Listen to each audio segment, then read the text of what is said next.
mantan bosmu, mantan sahabatmu. Oke. Bagaimana perasaanmu ketika bersalaman dengan beliau ini? Ya, kita tarik 3 kartu saja. Innocent loh dia. Di Seven of Swords ini dia merasa ya, merasa banget. Ada perasaan yang sebenarnya sih ditutupin. Mulut aja bisa bohong, ya kan? Tapi sikap itu tidak bisa. Karena di sini dia dibayangi sebenarnya.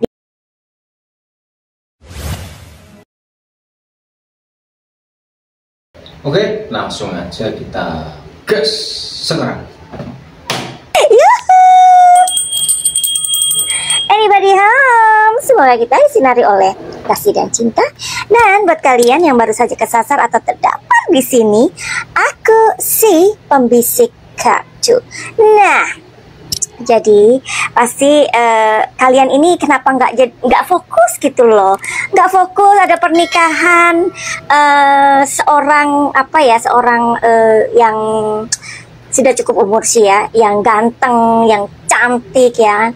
Kok kalian ini fokusnya itu sama pertemuan gitu, pertemuan kali ini membuatku salah tingkah gitu kan ya. Ya, beberapa hari ini ya, Madam Suki nggak bikin apa tuh namanya prediksi ya. Kangen nggak kalian? Sungguh kangen ya. Nah, jadi gini, ada sebuah acara megah gitu kan ya, dimana acara sebuah resepsi atau acara pernikahan lah ya tepatnya, anak-anak mereka begitu. Nah, ada yang canggung sekali, pasti kalian tahu siapa dia ya kan, yang barusan lagunya dinyanyikan ya. Terus canggung banget ketika ketemu sama seorang wanita yang auranya oh my god, jangankan mantan sih ya. Jangankan mantan, kita aja yang perempuan sampai terpesona gitu ya ampun. Kecantikannya itu memang kecantikan dari lahir gitu, lahir batinnya ya. Yang udahlah gini ya, kalau kita itu terlihat cantik karena bantuan make up ada, itu biasa lah ya, apalagi zaman sekarang ya kan, di filter atau apa ya kan. Nah, tapi ini benar-benar yang kecantikannya itu kecantikan dari dalam diri itu memang nggak bisa bohong sih ya, nggak bisa ditipu dengan kamera manapun ya, secanggih apapun gitu ya. Nah, oke, Bun Mai gitu loh, saat itu ada acara pernikahan si Alisa dan si Al gitu ya, sama Alnya ya, berarti jodoh mereka ini. Nah, jadi gimana sih perasaan wanita yang paling seksi ini ketika bersalaman dengan Bunda Maya gitu? Terus apakah kalian pengen tahu? Penasaran? Iya, oke. Oke ya, kita langsung aja. Mudah-mudahan Madam Suki bisa menarik pikiran alam bawah sadar si wanita yang paling seksi ini ya. Nah, terus kita lihat, kita intip. Sebenarnya sih dari masalah-masalah yang terjadi, apalagi mereka itu adalah orang-orang yang punya pengaruh lah ya. Mereka ini adalah orang-orang yang kaya ya, pengaruh, punya nama gitu kan ya. Itu tentu kan kita sebagai penonton ini ya, mudah-mudahan kita bisa mengambil apa sih pesan moral dari sebuah kejadian gitu ya. Karena kejadian semacam ini dimana ada seseorang yang menolong bahkan memberikan rumah loh ya, memberikan pekerjaan ya kan, ibaratnya itu derajatnya itu diangkat lah ya. Terus nggak itu aja, diberikan rumah, terus ternyata diambil semuanya. Oke, without any further ado, Madam Suki ingin menarik energi dari alam semesta untuk melihat bagaimanakah perasaan si wanita seksi ini ya kan ketika bersalaman dengan Bunda Maya. Penasaran? Penasaran kan? Iya, pasti.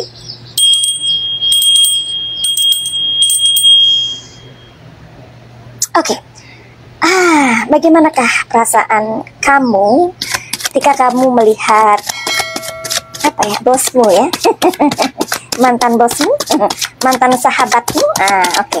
Bagaimana perasaanmu ketika bersalaman dengan beliau ini? Ya, kita tarik 3 kartu saja. Innocent loh dia. Innocent, iya innocent. Oke deh, nanti kartu innocent ini kita simpan dulu ya, innocent. Wow. Oke, kartu kedua, awareness. Oke, kita simpan kartu kedua. Kartu ketiga adalah harmoni. Yes. Oke, barangkali Manasuki harus meminta bantuan dari kartu yang berbeda lagi ya.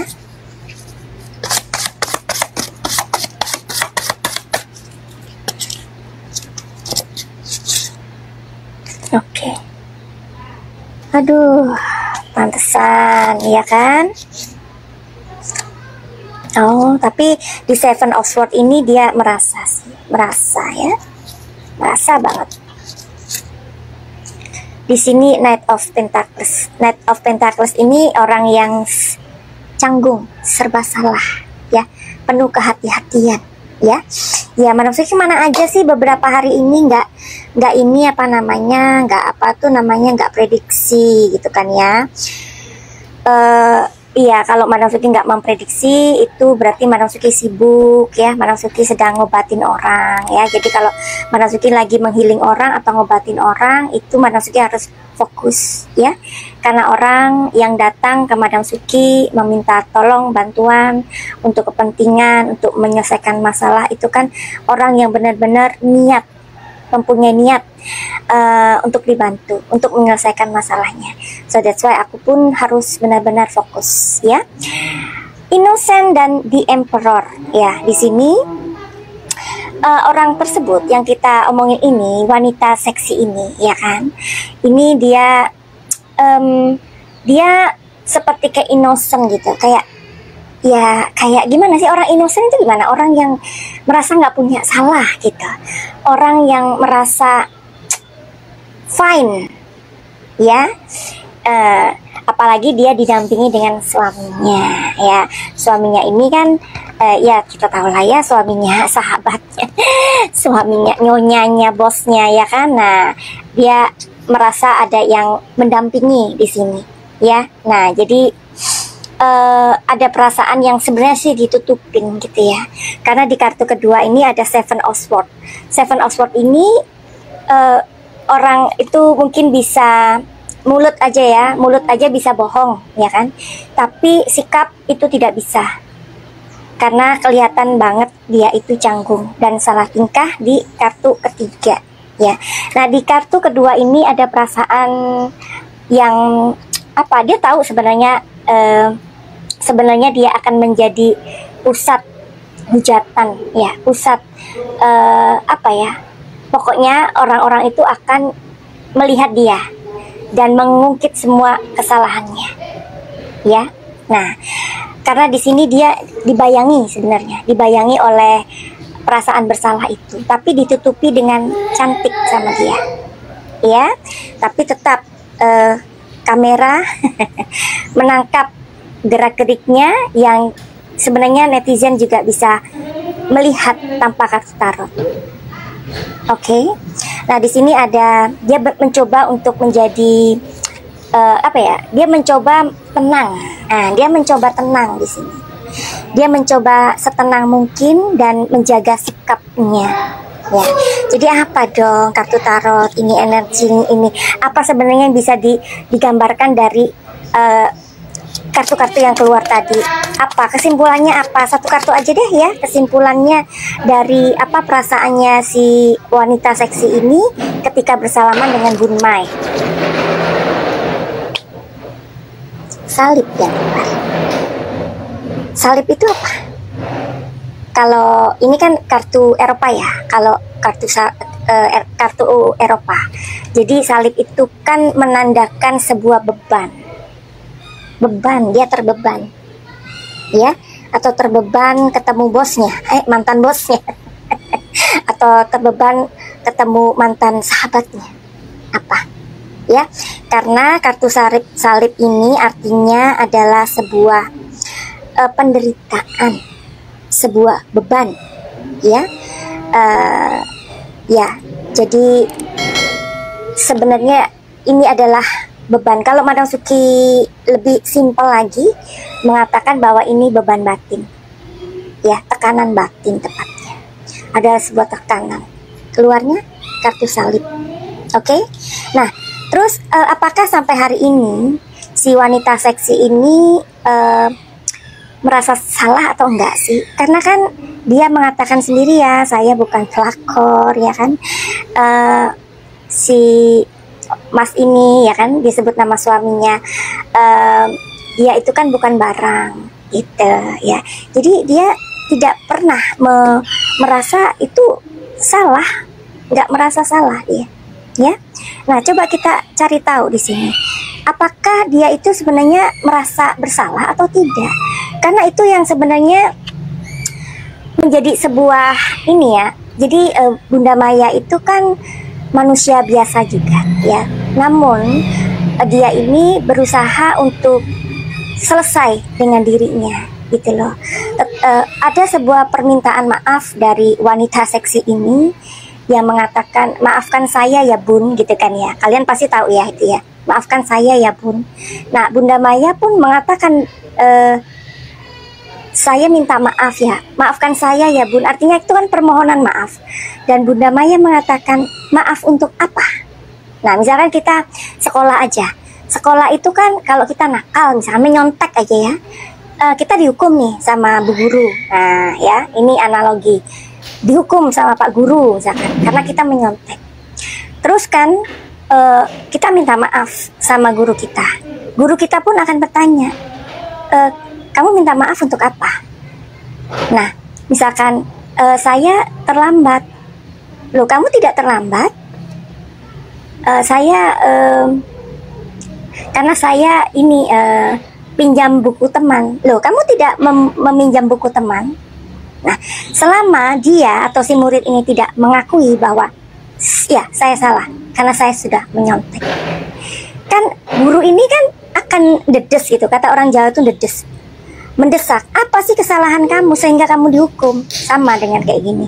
Jadi selama dia tidak mengakui, ya selama dia tidak mengakui salahnya, ya Bunda Maya kan bertanya, salah kamu apa? Minta maaf.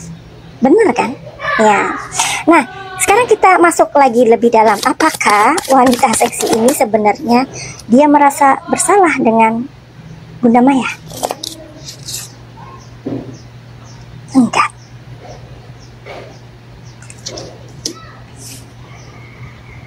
Oke, jadi kamu merasa tidak bersalah? Iya. Tuh kan? Jadi gini ya, ada sebuah masalah besar sebenarnya di sini ya, antara mereka gitu loh, antara keluarga.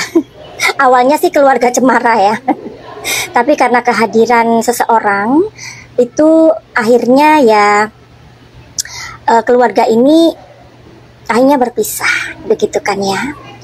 Nah, sebenarnya kita juga nggak mau ngurusin orang ya kan, tapi kan melihat ini juga banyak yang terjadi di masyarakat gitu ya.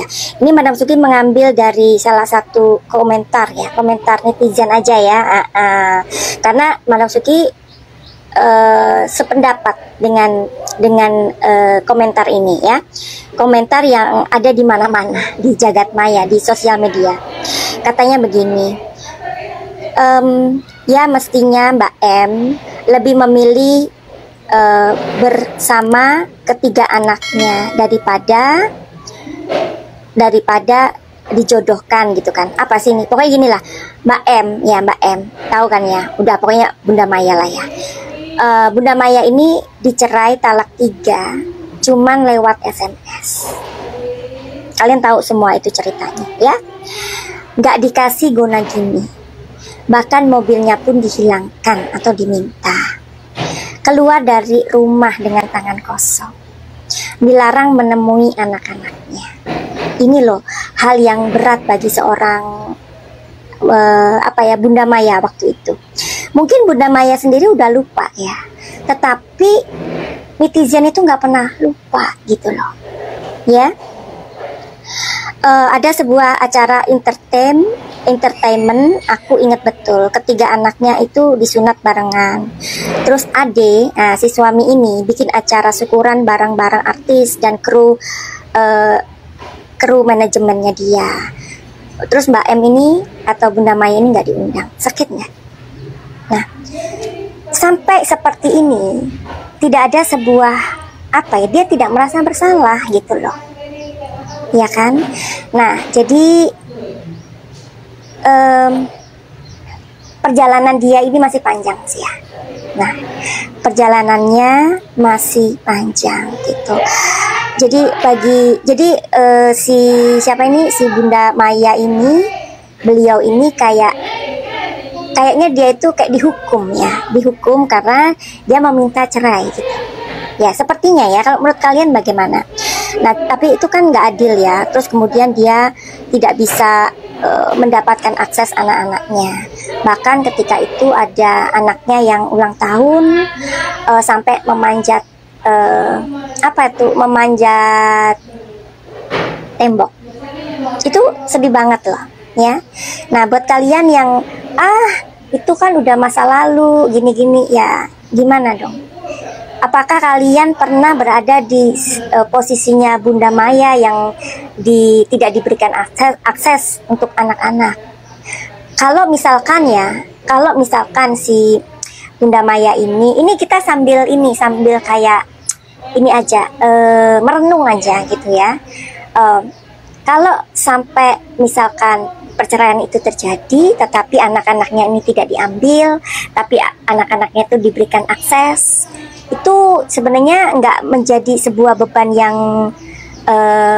yang cukup besar sih ya buat seorang Maya Estianty ya. Tapi bagi seorang ibu ketika kehilangan waktu dengan anak-anaknya, itu yang paling menyakitkan gitu ya. Ya, itu jadi seperti sebuah cara untuk menghukum dia karena meminta cerai gitu kali ya. Nah, kalau menurut kalian bagaimana? Aduh, Madam Sugi mau pakai ini dulu. Ya kan, lihat nih, minyak muda ya. Jadi banyak sekali ya yang bilang, Madam Sugi minyak mudanya bagus banget. Padahal apa tuh namanya? Ini aku udah pakai bedak ya. Nah, aku pakai bedak tipis aja dari pagi sih, karena aku tadi healing orang. Nah, aku olet-oletkan ke sini. Apa itu bahasa olet-oletkan ya? Nah, seperti itu ya. Jadi ini sebenarnya adalah rahasia kulitku sehat dan cantik tanpa skincare yang aku nggak tahu diprosesnya dengan apa ya. Buat kalian yang kepengen minyak muda ini, silahkan. Ini kan bikin sendiri ya di Thailand. Untuk membawa ke Indonesia itu sulit ya, karena kan kalau cairan itu kan sulit untuk mengirimnya ya, dan perjalanannya itu 1 bulan. Jadi minyak muda ini begitu datang habis gitu ya. Jadi kalian yang mau pesan silahkan karena barangnya sudah ada, begitu ya. Oke. Nah, jadi gunanya si minyak muda ini untuk supaya kulit kita cantik, glowing, terus supaya mengurangi keriput ya. Kita getting old itu kan pastilah orang itu nggak bisa ini ya, melawan tua ya. Semua orang pasti tua, tetapi kan bagaimana kondisi kulit kita. Madam Sugi udah setengah abad nih. Tapi kulitnya masih bagus karena dirawat dengan minyak muda ya. Oke, begitu. Nah, jadi kembali lagi ke makhluk wanita seksi. Perjalanan dia masih panjang ya. Nanti setelah Al ini ada pernikahan lagi si L, dan dia akan mendapatkan hujatan lagi.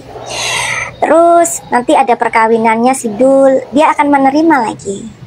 Dan belum lagi sekarang ini anaknya yang dari suaminya, mantan sahabatnya atau mantan bosnya itu sekarang mendapatkan hujatan yang luar biasa dari netizen ya. Nah, buat kalian yang tidak percaya dengan karma ya, mungkin kalian tidak apa ya, tidak sependapat atau ya tidak percaya dengan karma ya, dalam keyakinan kalian nggak apa-apa. Ini yang disebut tabur tuai. Kalau kalian tidak percaya dengan tabur tuai, ya inilah yang disebut sanksi sosial. Ya, jadi perjalanan dia masih panjang untuk menjalani rentetan perhujatan. Ya, selama tidak ada pengakuan dari mulutnya dan dia tidak mengakui, ya tentu ini akan terus, karena cap itu seperti stempel ya, stempel ya, kayak kita di stempel sama masyarakat sudah ada stempelnya ya. Stempel yang melekat ini akan dirasakan seumur hidupnya ya. Tapi misalkan dia mengakui pada waktu itu ketika dia minta maaf, oke, dan menyebutkan saya bersalah atas ini, mungkin orang akan berbelas kasih. Oke semuanya, mungkin video kali ini cukup di sini dulu saja. Jangan lupa di like, comment, dan subscribe. Dan sampai jumpa di video TV Jawa. Selamat.